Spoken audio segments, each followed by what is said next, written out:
генерално овој последен бран на оптимизам на кој што сведочиме во последните 3-4 недели се базира првенствено на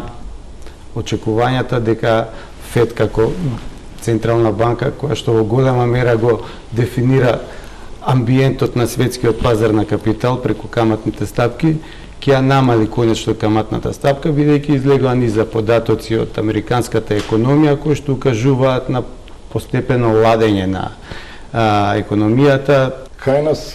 имаме специфична структура на котирани компании каде што доминираат банките. Банките, знаеме сите, во континуитет испорачуваат добри резултати